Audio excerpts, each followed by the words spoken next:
What's up YouTube?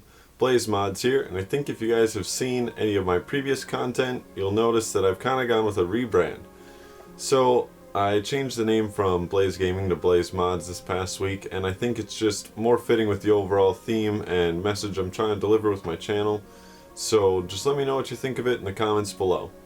So today I just want to bring you guys a list of the top 5 tools that I find are the most budget friendly and just the best tools to get you started into modding.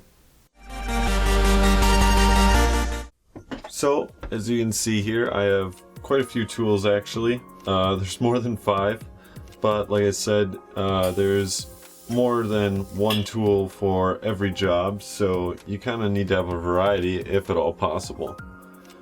This is definitely my favorite tool. It's an acrylic scoring knife. I just picked it up at a hardware store. It was like $5, but I'll leave a link in the description below for one on Amazon that's just as good as this, and it's just as cheap. So this is definitely essential if you want to start modding with acrylic, making panels or shrouds or whatever you want to do.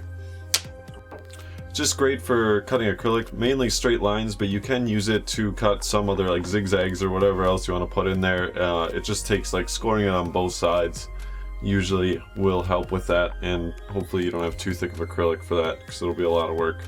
But just try to score as deep as you can and you can do all kinds of cuts. But you've seen me use this in previous videos, so I think you get the idea. Next up, we definitely have a square or a tape measure. Just any measuring device really is definitely a necessity. I do like a square for when I'm using my acrylic scoring knife. It works as a good guide to start the cut. It's also just useful to use for measuring, obviously. Some form of tape measure is also great for like measuring stuff inside your case. Metal tape measure works, you just gotta be careful, don't scratch stuff too much. You could also get a fabric tape measure. I think they're called sewing tape measures, and those work pretty well too. You won't have to worry about it scratching your case. So next up, we have a metal file, or you can also use sandpaper. A metal file is obviously a little more expensive, but I also use all kinds of sandpaper, like anywhere from 80 to 600 grit usually. This is 150, just good for sanding acrylic mainly, getting the edges all smoothed out and everything. But like I said, either one will do that just fine. Sandpaper is obviously pretty budget friendly, so definitely pick up some of that to help clean up some of your acrylic mods.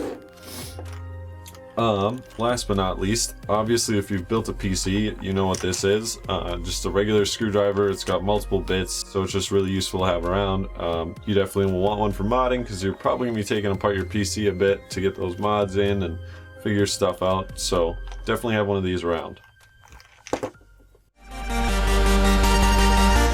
Okay, so I also wanted to cover some of the different materials I use with mods, such as various glues. You can see here I just have some acrylic cement. I really like to use this when I'm making panels or whatever, gluing acrylic to acrylic. It definitely is some of the best glue for that. It sets really fast and it's very strong. You can sand it, so it's pretty good stuff. Up next we have some super glue. That's obviously just a basic glue that you can use for most mods. It comes in handy when you never know, so definitely have some of that. Epoxy is also pretty similar to super glue as far as it's just pretty much good for anything, so I would recommend having some of that around as well. So after you get done making your mods or working on your case, you probably want to paint it. So I would recommend just pretty much any regular spray paint. You can look at some high temp engine enamels. The high temp part really doesn't matter. It's the engine enamel that I hear is pretty good to paint with. It just gets a good finish. Sometimes it's hard to get a good finish with just a regular latex spray paint like this, but if you just make light thin coats and do quite a few of them, it'll work out pretty well for you, I think. So just anything you can find at your local hardware store or even Amazon. I also recommend trying to use lacquers if you can. They do make spray paint lacquers just like this. The only problem with these is that they come in pretty limited colors. I've only found black, red, and I think clear myself. If you find others, then go ahead and try them out. It's a much thinner paint, but it dries extremely fast, and you just want to use about twice as many coats as you would with normal spray paint. But it also just gives you a really good clean finish. So obviously you'll need acrylic to do any of your mods. I just have a chunk of regular 1/8 inch acrylic I picked up at my hardware store. It's pretty cheap. You can order it online too.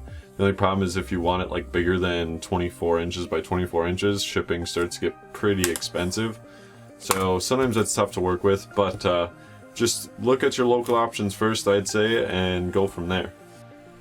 So I also recommend having some like double-sided tape. This is 3M VHB tape. This is actually some pretty good stuff. It's sort of expensive, but it really holds stuff together.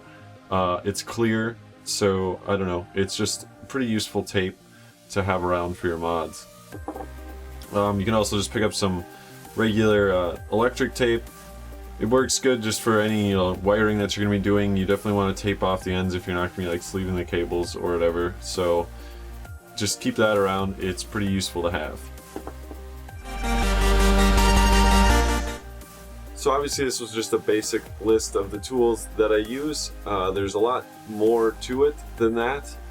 If you guys would like to see some other lists of tools, like the top 5 power tools that I like to use for modding, as well as maybe the top 5 water cooling tools that I've used for modding.